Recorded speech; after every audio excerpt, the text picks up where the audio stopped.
Aloha and welcome to Island Connections. I'm Ibrahim Aoude, Center for Oral History at Ethnic Studies, obviously at UH Mānoa. And we have Professor Davianna McGregor. She's also the director of the Center for Oral History. And we have Micah Mizukami. He's a research assistant at the center. And you are from the linguistics department originally. So welcome, and I'm gonna start by showing the logo of the center. So tell us first, how did you come about with that logo? So we wanted to kind of rebrand our image as Center for Oral History to go along with a relaunch to make it, I guess, newer and relevant for people of all ages and all demographics. So we wanted a more modern looking kind of logo. And this one represents, I guess, all of the cultures of the Pacific with it being a taro leaf, which is, I guess, common amongst a lot of Pacific cultures, but also Asian cultures, Southeast Asian cultures as well. It's very prominent there. So half of it is the taro leaf, and then the other half, the taro leaf is kind of shaped to look like a microphone. And that's representative of us gathering the stories and listening to them. Yeah, wonderful. And so you said relaunch. So Devi, what do we mean by relaunch, and why do we have a relaunch? Right. Well, the Center for Oral History actually was established by the legislature in 1971, and at that time it was the Foundation for History and Humanities.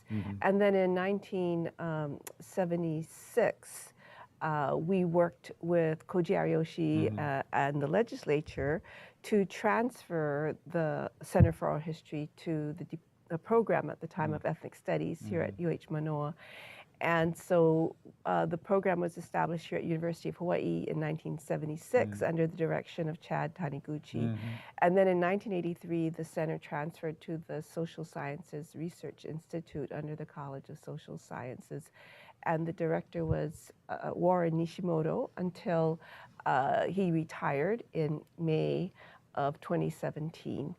And so I've been appointed the director, and the program the center has transferred back to the Department of Ethnic Studies. And so we say we're relaunching it because we want to kind of bring it into the 21st century technology age by having, podcasts for some of the oral histories that we do, putting together short stories that we could post on the website, and doing more audio and visual interviews rather than just audio. Yeah, and so could you say something just to familiarize our viewers with what the center was doing before it came back or returned to ethnic studies? Yeah. So, while we show the logo again.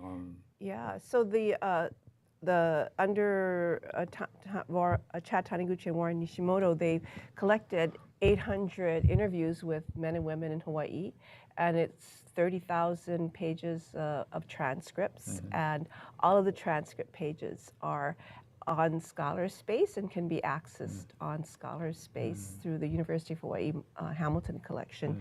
And Micah has some statistics, for example, how many people access the Scholarspace and download them?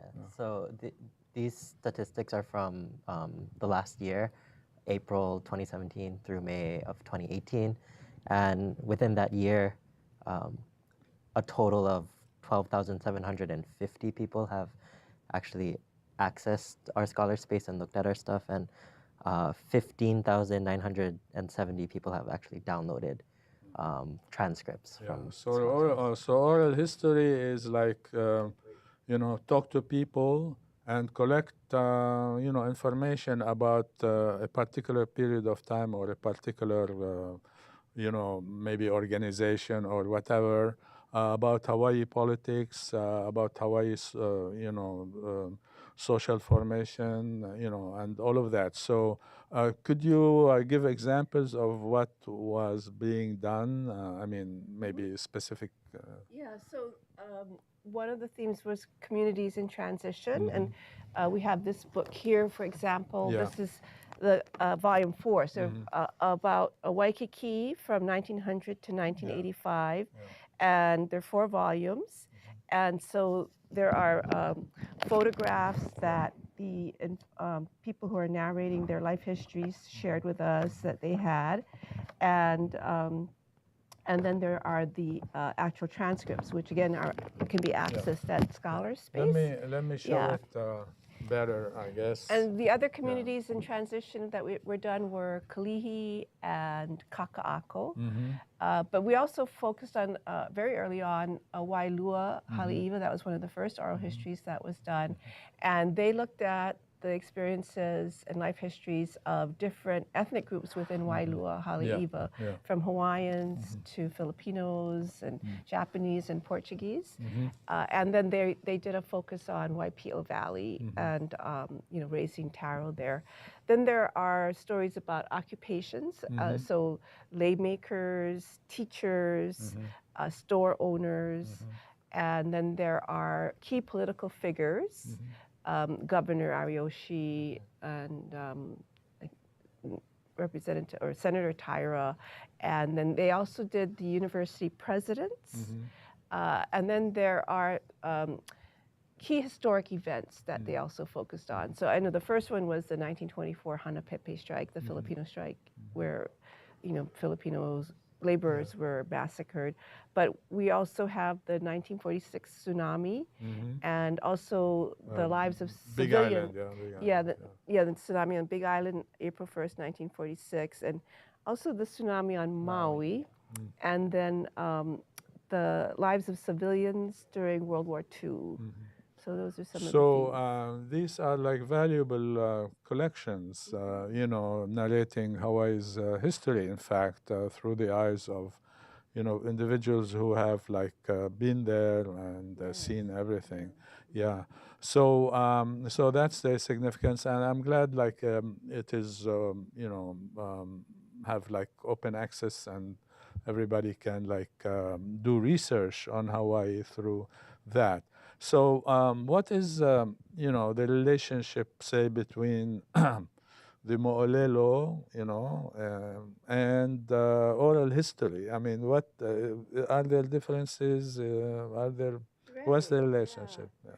Well, we have oral traditions which are passed on intergenerationally from one generation to the other through oral tradition, or oli and chant and mele.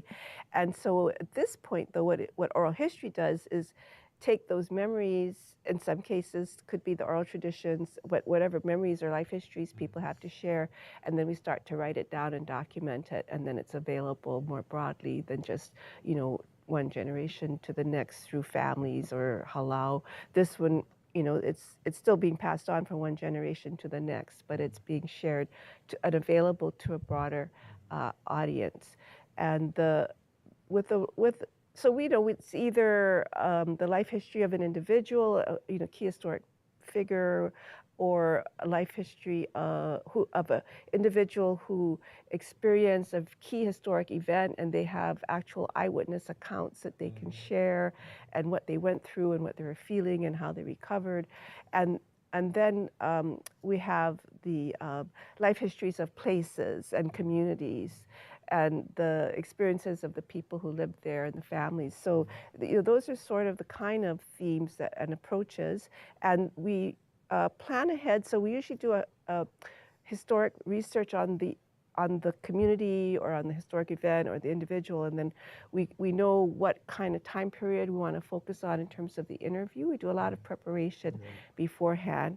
And then the narrators that share their life histories, they do it completely voluntarily, and at any time, if there's anything that they misspoke about, they don't want it in, we'll take it out, and they can always correct the transcripts to make sure we accurately recorded what they had to say and transcribed it accurately too. Before I ask you about what's happening now after the relaunch, or the relaunch itself. In fact, I just wanted to say, ask a few things regarding like the methodology of oral history, because I'm saying, how would you, and you basically answered this by saying like you do preparation. I was going to ask, how would you, you cannot just go like that, right? I mean, and ask somebody, you have to do preparations. But in one sense, how would you figure out that what is being said is really correct, especially when we're talking about like memories maybe 30 years old and so forth. So what's the methodology for that? Well, I think what it is, everybody has different recollections and memories. And so we have to acknowledge it's their recollection of what occurred. And there might be other recollections as well. So if we're doing a historical event, then we'll interview a number of people. We'll, through, I guess they call it the snowball. You ask one person and recommend another person. And so you get, a variety of interpretations, and you're always going to get a variety of interpretations, I think, on any one event. But also, I'm thinking like these oral histories might correct certain incorrect or erroneous histories written by somebody, I don't know from where or wherever from. So it goes both ways like that, and we know like there has been corrections of a lot of histories of Hawaii, not only by other kind of research but also through oral history and so forth. Right. I think when we started off as an ethnic studies department, our slogan was "Our History, Our Way," recognizing that the written history up until that point reflected mainly the point of view of the oligarchy who had taken over the Hawaiian kingdom and ruled Hawaii through monopolies throughout the territorial years, and they paid for Kuykendall, the name of the building that we're in, to write an official history, and parts that they didn't like, they asked them to, take out and delete. So now's an opportunity for the working people and the common everyday people, the farmers, the fishers, the plantation workers, to have their history and their life experiences also documented and shared, and to balance out that history. Yeah. While I was asking the previous question, I'm making that comment, Kuykendall came to mind, but also Thurston Twigg Smith, who wrote a book about Hawaiian sovereignty, Do the Facts Matter? Yes. And all those facts were erroneous, and he said like something to the effect that what we did actually gave Hawaiians democracy and freedom, and like relieved them from the oppression of the monarchical system, etc. So I mean, that's one way of how you can correct that kind of history, quote unquote history written by Thurston Twigg Smith, for example, or others for that matter. Yeah, so I wanted to maybe like, let's go to the 1.5 minute promo for you, so that we can familiarize the viewers with what's happening in oral history. And I'm glad you mentioned our history, our way. We will talk about that more as well, because the connection between Center for Oral History and Ethnic Studies. The Center for Oral History in the Department of Ethnic Studies at Mānoa collects, documents, preserves, and highlights the recollections of Native Hawaiians and the multi-ethnic peoples of Hawaii. Through projects, training, and partnerships, the Center produces oral histories and interpretive historical materials about lifeways, key historical events, social movements, and Hawaii's role in the globalizing world for the widest possible use. The stories help us appreciate the diversity of peoples in the islands, how much creative intelligence there is, and how people have utilized that creative intelligence to improve the way of life for people here in the islands. There's so much that we can learn and apply in our lives to continue to develop and keep Hawaii the special place that we all love. We've collected 800 oral histories. We have about 30,000 pages and transcripts of these stories. But we think that if we could make the voices of the people available and you can hear the stories as they were told, that would be a much better way to access and to become interested and have these stories live on and have the voices of our kupuna live on. Yeah, so that's wonderful. I mean, in a nutshell, it does that. So we're talking about, you have like how many people are working with you at this point? Well, we just have myself as a half-time position, and then Micah's the graduate research assistant, and then through Ethnic Studies Department we have another graduate research assistant, and with the support of the Native Hawaiian Student Services Program, we have an undergraduate researcher, and then we also have another Ethnic Studies major who's also an undergraduate researcher with us. Yeah. So there's about, how many is that?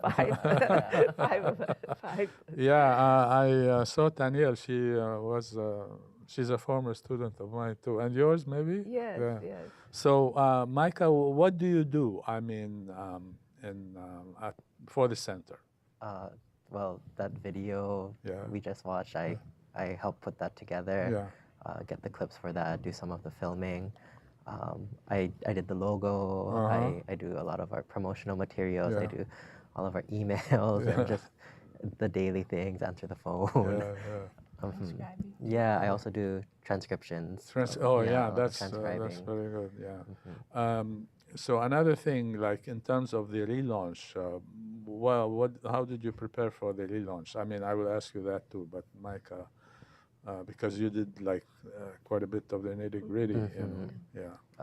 So for the relaunch, I had to come up with materials to, I guess, send out to our donor base who we've been out of touch with for a very long time. So we did 2 mailings, a postcard mailing saying, sorry, we haven't been in touch. Please send us your email address.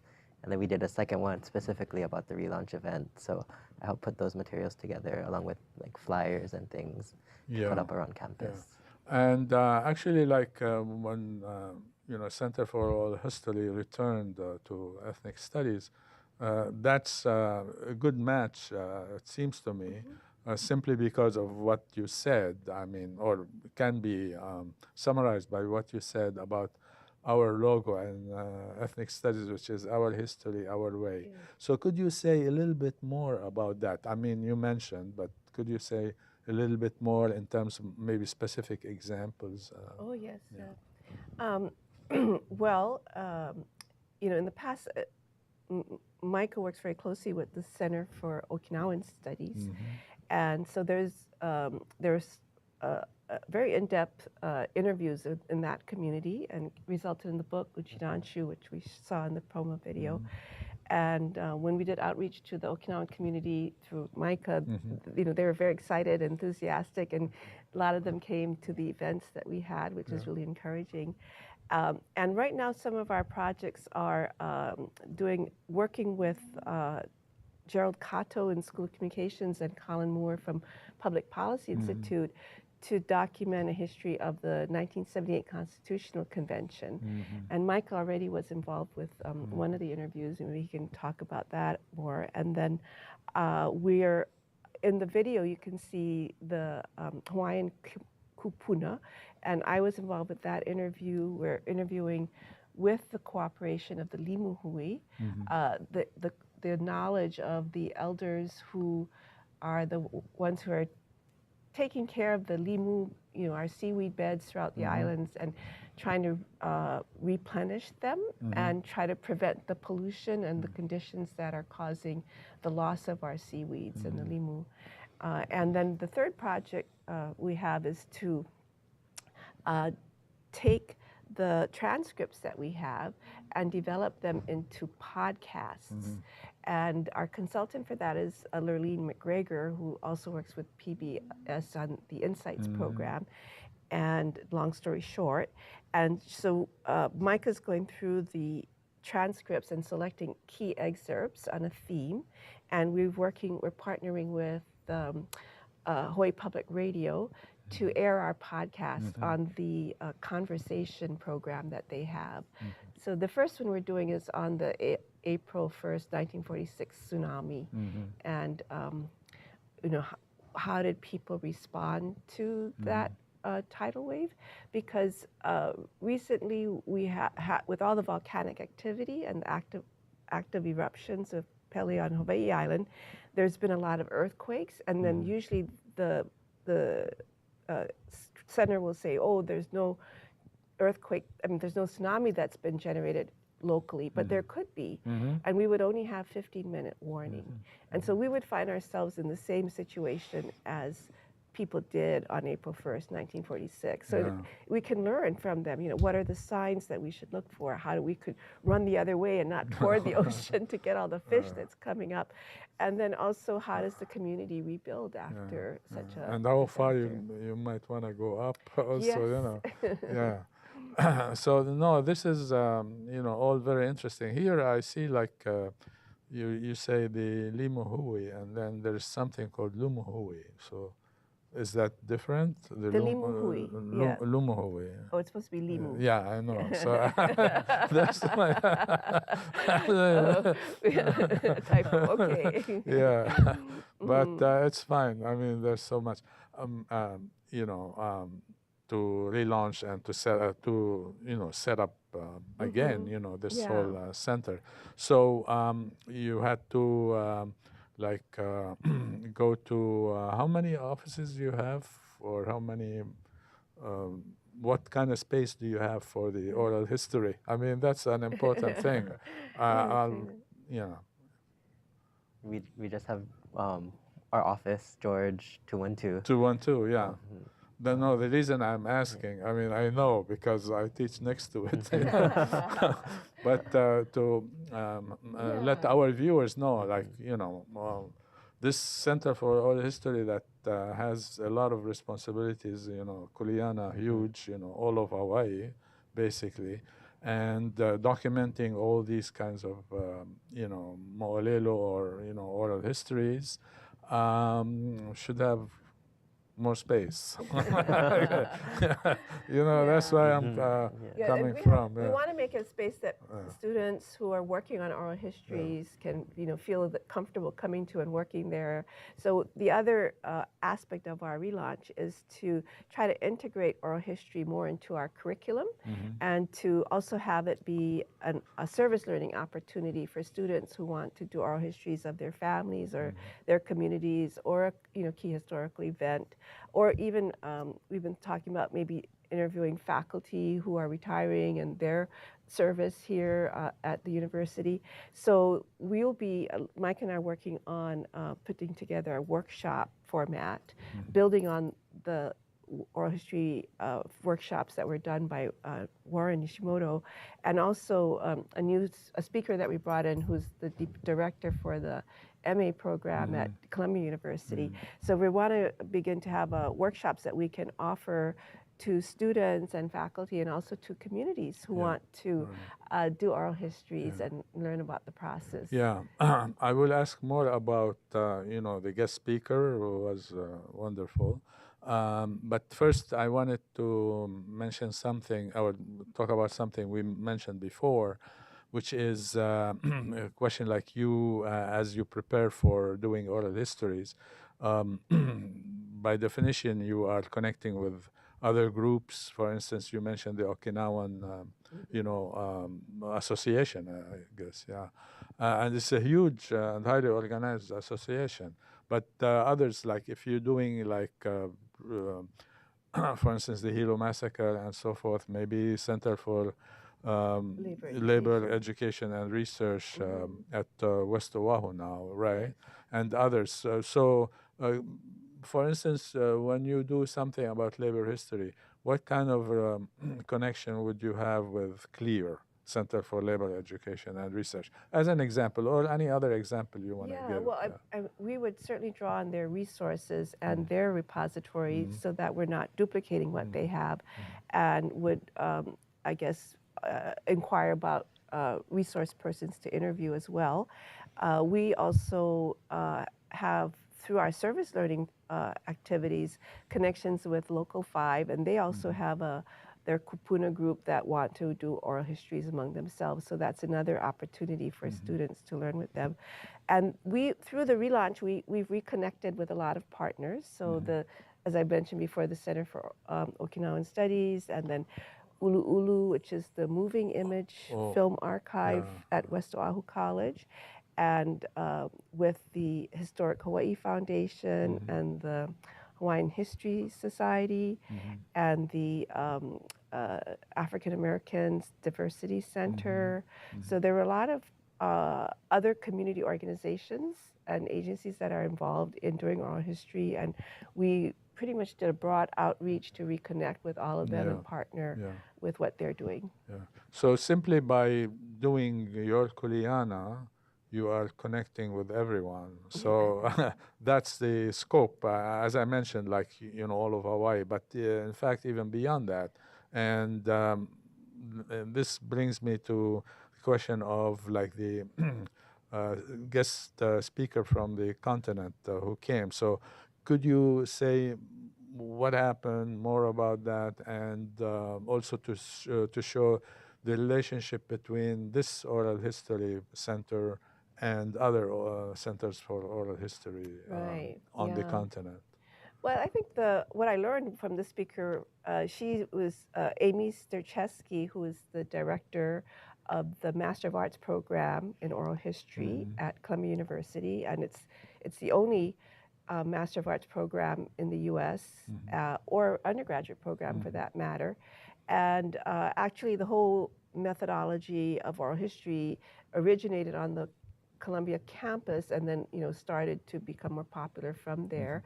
And there's other centers like UC Berkeley and UCLA, and even in Canada they have oral history centers. And there's a oral history association who adopts best practices and then also shares new technology that's available to what is the best technology to record and to document the oral histories. And we have one of our ethnic studies majors is just starting in the MA program this fall at Columbia. And so that's one connection that we have. But we just had so much to learn from the programs that they offer, and especially the curriculum that they've developed. So what are the courses that they have for the students to be trained in oral history? And we're looking at developing an undergraduate focus or a track in ethnic studies and possibly in Pacific Island studies as well, to have students use oral history as a methodology in their field of work and research. And there would be a component where they learn oral history methods as a research tool, but they would also get the training through School of Communications. We've been partnering with Patricia Buskirk and Gerald Kato there to train the students in the technology of it and how to do a really good audio and visual recording of the narrators, and also partnering with the Department of Anthropology as well.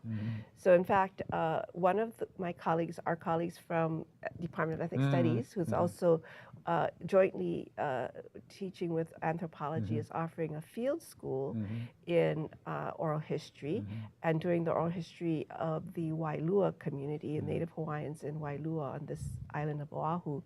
And so that is an excellent model that could also be another part of the curriculum, to have a field school or practicum that combines with your learning about the technology and the methods. Yeah, so there is collaboration, and from that collaboration you will across campus, in fact, and then from that collaboration, with other centers or programs of oral history, at least on the continent. Well, on the continent, Canada is part of the continent. Well, yeah. Now, before they had the MA program, that I found out too, is they used to offer, and they still do, 2-week institutes during the summer, and people who are engaged in oral history from all over U.S. And Hawaii, they go to the institutes and they can get a concentrated experience in training. And so I know that from our center in the past that some of the faculty and staff have gone and participated in that. And it's something we would hope our staff can participate in the future too. That's good. And also regarding like civic engagement and service learning. What are the mechanisms and what is your role in that and other kind of collaborations? Do you work with like service learning under the direction of Davianna, and what do you do and what happens there? That's something we're currently developing. We're in the process of trying to figure out, I guess, a program with access on how to train students who are interested in oral histories and how to not only do them, but also like the process of like transcription, audio recording, video recording, and then taking those oral histories and then making a product with it that is accessible to communities. Yeah. So that collaboration, expands the purview of those other programs, whether it's in anthropology or service learning, civic engagement and service learning, etc. So no, I think that's an important thing. Is there like, say, in terms of, I don't know if you already have a strategic plan because you just started, but if you have a plan to have a strategic plan. Well, we have a 3-year plan to get us launched, and then we which is so we're identifying new projects and individuals to interview. And when we had our events, we asked for suggestions. I know. We had submitted a grant and it didn't get funded. We weren't eligible to apply, but we're applying for a grant to do a history of the Aloha Aina movement that led to stopping the bombing of the island of Ko'olave and was a catalyst for the Native Hawaiian Renaissance. And so there's like, a lot of people. I think we came up with a list of 150 to 200 people throughout every island that we would want to interview for such a project, and that would be a major project to document. And then, interestingly, the speaker from Columbia, in doing her doctoral research, had worked with squatters in New York and documented how squatters in the Lower East Manhattan or the Bronx had occupied buildings that had been vacated for urban renewal by the city, and then it was never raised and never developed, and people started to occupy the buildings and squat in them, and then there was a process where they could legally acquire ownership of the buildings, or I guess of the rooms and collectively the buildings. So that kind of triggered in our minds and people who were came to the events that it might also be interesting and valuable to learn about the history of the squatters in Hawaii, from Kaka'ako, where in the 30s there is a huge community of Native Hawaiian people, about 800 families living there in the Kaka'ako area, and they were evicted finally for a research station. But there was also the fishers at Sand Island and Mokuea Island, and then Makua. Yeah, so it would be a good way to inform ourselves about what are some of the conditions that lead to people becoming houseless, how much of it is because of illness and poverty, and also but the dignity that people find in building communities such as we see now at Waianae and Pokai Bay. So it would be really good to help to bridge that information within the community. Another thing, like along these lines, when we say Center for Oral History, we talk about history like maybe 100 years ago or whatever, 50 years ago. But there is some such thing called current history. I mean, that's a, part of the field of history. So when you do something about, for instance, labor movement today, that would be current history, and it's important to document as it is happening, or whatever happened last month rather than like 30 years ago, as an Sure. example. Mm-hmm. Yeah, so that's the value of focusing on also quote unquote current history. Yeah. Yeah, because Mm-hmm. history continues. Yeah. So I just wanted to say that. And along these lines, like for instance, the Chinatown evictions, for instance, and you were involved with the Yeah. community, Chinatown community for that. So there is like a lot of that can be done, Yes. Yeah. and in ethnic studies, we're gonna get like a bunch of documents. I know you know about it, like from Third Arm, Oh. Uh-huh. and from people against Chinatown eviction stuff. I think next week. Oh. Yeah. Okay. Yes. Either this week or next week, we're gonna get those ones. So these would be also documents that can be used in preparation for doing oral histories Right. for, say, Chinatown as an example. Yeah. And but also like oral histories of Makua Valley. Yes. Yeah. Although because there have been like at least one master's thesis and one dissertation, PhD dissertation on those things, right? Yeah. So yeah. I mean, part of it is to look for other oral histories that have been done, and then have them available through Scholar Space so more people can access them if that's their desire. Yeah. Another recent project that we did in partnership, actually we just are offering space on Scholar Space, is a history of Kokua, Hawaii by Gary Kubota, who was involved in Kokua, Hawaii and evictions, and who has been a journalist for many years. Yeah, with on Maui. with the Star Bulletin. And so he just recently completed interviews with all of the people who were involved there, and it's going to be published as a book.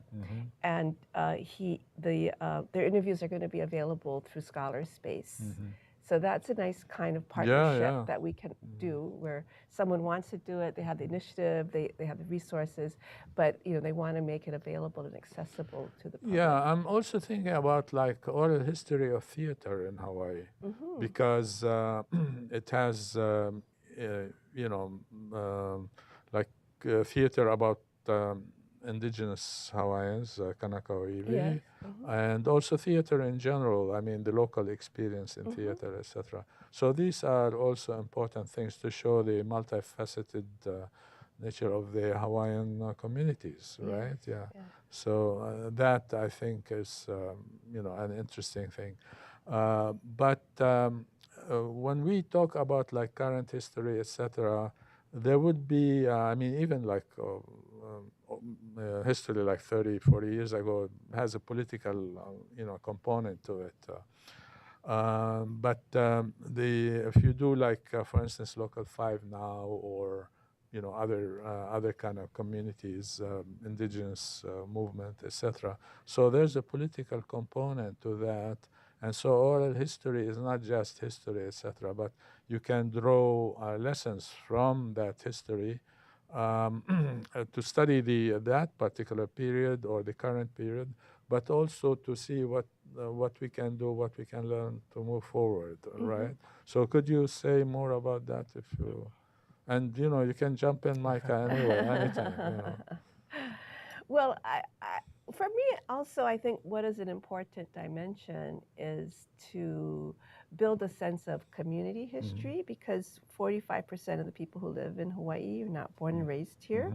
And so they might not, some may have relations here, but they may not. And so having this kind of history available can begin to build a sense of common history and an identity to appreciate the legacies of the original people here, the Native Hawaiians, and then all of the different immigrant peoples who came to work on the plantations and their experiences and what they contributed to Hawaii's economy and society, and just begin to appreciate and get a sense of place as well. That's why the documenting of communities is so important, because when you live in Hawaii, you wherever you live, you are connected to land that many generations have had a relationship with, and you need to understand that relationship so you can build a sense of respect for and care and nurturing for our islands and for our communities. So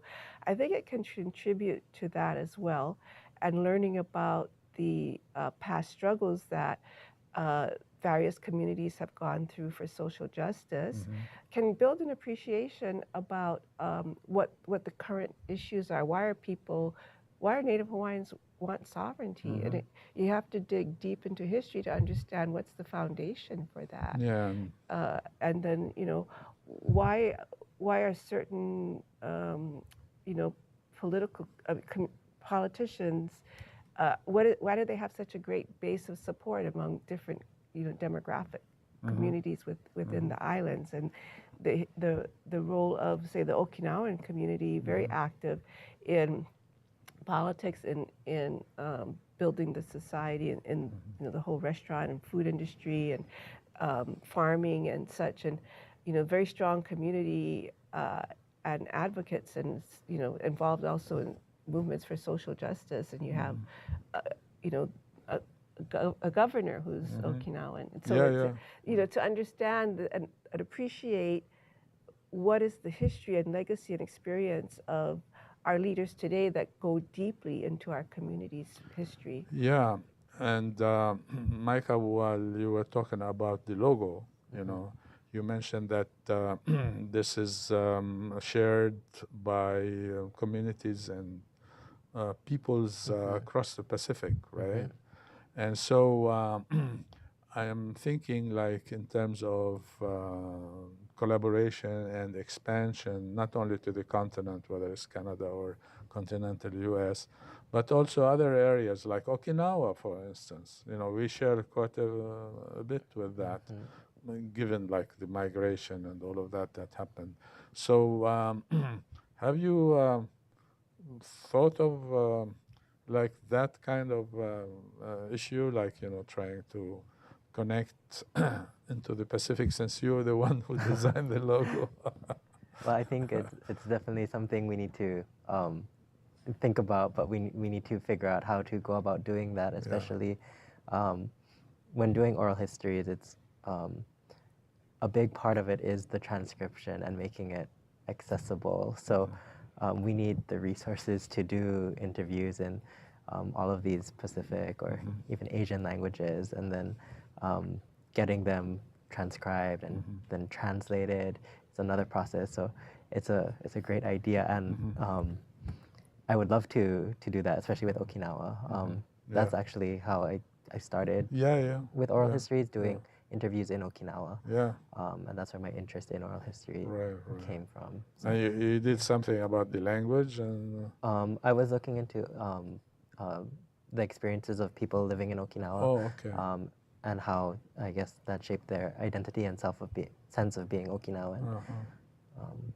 So no, that's I was wondering about, since you designed the logo and stuff. I think it's important. But I'm gonna show the website here, and in terms of oral histories, we have communities, ethnic groups, government, historical events, individuals, occupations. What do you mean by occupations? Oh, that was, as I was saying earlier, they interviewed teachers and lay makers and store owners and plantation workers. Okay, so I just wanted to show that there is one that one can go and look at that, and you're gonna be like putting more things in that as you move forward, because you just relaunched a few weeks ago, right? Yes. A couple of weeks ago. But another thing, I'm thinking of, like, okay, you mentioned something about some projects, etc. So what could you say more about? You can choose a couple of projects and say more about each of them. And then we can discuss. So one is the 1978 Constitutional Convention. Right. And, the people are voters are being asked, should we have a constitutional convention again in 1988? And I think it's really important that we interview the delegates so people understand how progressive our Constitution is, how protective it is of the environment, how it protects the public trust of natural resources, that the priority for our lands and oceans is to hold it as a trust for current and future generations. And then it has a lot of very progressive acknowledgement of the rights and entitlements of Native Hawaiians. So understanding what was the thinking that went into those parts of our Constitution and how important it is to protect those very important amendments that were made back in 1978. There's also a ban on nuclear energy as an alternative energy. Except like in except the Pearl Harbor. Yeah, Pearl Harbor. But Micah also, was able to help document the oral history we did with Bill Patey, who recently passed away. Passed away, yeah. And he was the very chair. active in 78. He was the chair of the convention. Yeah. You want to maybe share some of the insights we got from that?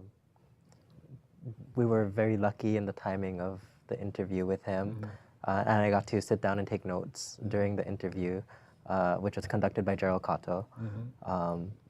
And during the interview, he has been interviewed by our center before for the Wailua project, I believe, about his time as a plantation manager there. So with this round of interviews, the focus was more on how did his experience, like, I guess, growing up in Hawaii and then becoming this plantation manager, how did that inform the way he interacted with the delegates and how he managed them, and I guess, like, what were the challenges, like which one was more challenging for him, and stuff like that. Yeah, I remember he played a positive role at the 78 convention. And from that, like, before that, it appears to me that indigenous, the indigenous community, shall we say, or Kanaka or Iwi, were not at the center of Hawaii politics.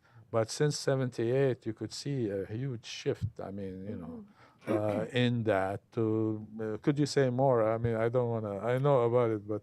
Yeah. Well, so through the Constitutional Convention, Hawaiian language was made an official language together with English, and rights of access through private and public lands and other Native Hawaiian traditional practices for subsistence and for religious and cultural purposes were reinforced.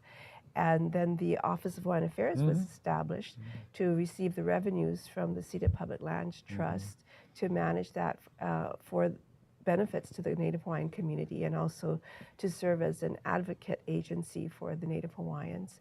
And Native Hawaiians were made one of the two beneficiaries for the ceded public lands, or they were acknowledged that they were. And then there also was very strong support for the teaching of Hawaiian history in the public schools and here at the University of Hawaii.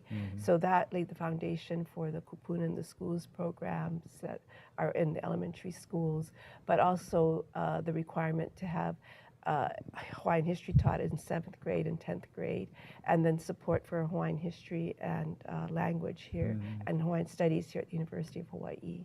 Yeah. I'm thinking as we were talking about this, that one project might be, this whole, like Rice versus Caetano, for instance, and specifically in terms of Ohan, who can vote for Ohan, who cannot vote. So I think that would, an oral history would be able to capture, or could capture, that kind of debate that is really critical, because, I mean, it's at the center of Hawaii politics. Right. So I don't know, I mean, what you think about that. because it has like all kinds of things, like even like U.S. Constitution is involved in the matter, and what was wrong or right in terms of invoking the U.S. Constitution here. Right. And if you Yeah. invoke this, well, what about the relationship between the Hawaiians as an indigenous community and the U.S. Yeah. one, and also the rest of the population here, I mean, Right. in Hawaii. Yeah. So, Well, I think any that's a thoughts good on that? example of the Rice versus Caetano case, which said that Native Hawaiians, well, it just says that the government cannot run an election in which only Native Hawaiians can vote. But it's possible to have an election in which only Native Hawaiians can vote if it's not run by the government. But the government is banned from doing that under the 15th Amendment of the U.S. Constitution. There was also a challenge as to whether or not the Office of Hawaiian Affairs and Department of Hawaiian Homelands can provide benefits to Native Hawaiians, but the Supreme Court refused to rule on that particular issue. And so there have been other cases trying to settle that, and challenges to Kamehameha School's entry policy as well as the Department of Hawaiian Homelands, but those have failed. So I think there's a history around not only the case but also the fallout from that, and what are the impact on the community. And interesting enough, the President Trump's nominee Kavanaugh to the Supreme Court was one of the persons who had briefed and represented the opposing view in the opposing view to Native Hawaiians in that case. And his position is that Native Hawaiians should not be treated or recognized as Native Americans in the U.S. So, that also informs us about the danger of having such a nominee being placed in the Supreme Court. So if a future case would come up challenging Native Hawaiian entitlements around the 14th Amendment, we know that this, we'd be in danger of losing ground on that issue with someone like Kavanaugh in the Supreme Court. Yeah, in fact, Senator Mazie Hirono last night on, I don't know what channel, I think CBS or some, or like the news hour on PBS, I'm not sure. She talked against, those kinds of issues regarding Kavanaugh. Yes. Not only those, but other things. I mean, so there are a number of things that could be captured, looking at them from a different lens. Since we are in the age of high technology and podcasts and all of that kind of stuff. It's very important, it seems to me. And I'm sure, from what I have seen thus far, you have good people working for you, Micah, one of them. But I just clicked on communities on the website, Yes. I just to familiarize, our viewers. The closing of sugar plantations, interview with families of Hamakua and Ka'u, Hawaii, Big Island. So, so that's one, And then there's a link, the closing of sugar plantation, full transcripts on Scholarspace, So we're not gonna go into that, but Right. Kalihi, place of transition. So in this community-focused project, long-time residents talk about their experience in Kalihi, a multi-ethnic working-class area of Oahu, June 1984, and it's like 1,120 pages, 3 volumes. But I'm just gonna familiarize the people with that. Koloa, an oral history of Kauai community, full transcripts on scholarship, on Scholarspace, sorry. So that, let's see, like ethnic groups, just like to give examples, Sure. Life histories of Native Hawaiians, seaman, entertainer, nurse, musician, oral history of African Americans, which is important because people don't think like, they think they came like 50 years ago or something to the island, but I mean, you know, we have that rich history right there. So these are, you know, important kind of documentations. So could you, like if I look at historical events, for instance, and there is a captive on the U.S. mainland, oral history of Hawaii born Nisei. You know, that's like, you know, ethnic groups and so forth. True. An era of change, oral histories of civilians in World War II Hawaii. I mean, that's like an interesting, specific stuff. So we have a couple of minutes left. Micah, what would you would like to see happening in the next year at the Center of Oral History? No, I'm being serious. And what would you like your role to be, you know, beyond what you have been doing? Well, I'd like to see more multimedia, I guess, uses of the oral histories that we have to get them more accessible and also more relevant to people today. I don't think people will go out of their way to read all of our transcripts. So if we can have these podcasts or even short video clips highlighting some excerpts from our transcripts, I think that would be great for getting it out there. So you will be into that, you know, kind of high-tech stuff or whatever. Davy? Well, I'm interested in partnering with Access to involve students in service learning and oral history, and then also partnering with anthropology and Pacific Island Studies and the school communications to see how we can develop courses in the curriculum that add another tool that students can have to enrich their, you know, education here at Mānoa. And I know the College of Social Sciences, which is where you know our department and center are located, is strongly supporting the integration of the oral history into our curriculum, and we have had really strong support from School of Communications and anthropology through Tai Tengan, as well as the Public Policy Institute, and continuing support from the Social Sciences Research Institute also. And I'm thinking, like, you know, since we have like in ethnic studies our history, our way, as you know, like you know, call for that. But also we have our future, our way, and oceanic studies. So perhaps like oral history could, and I'm sure it would, be instrumental in adding another dimension to the question of our future, our way, and in terms of oceanic studies, you know, which would be rather important.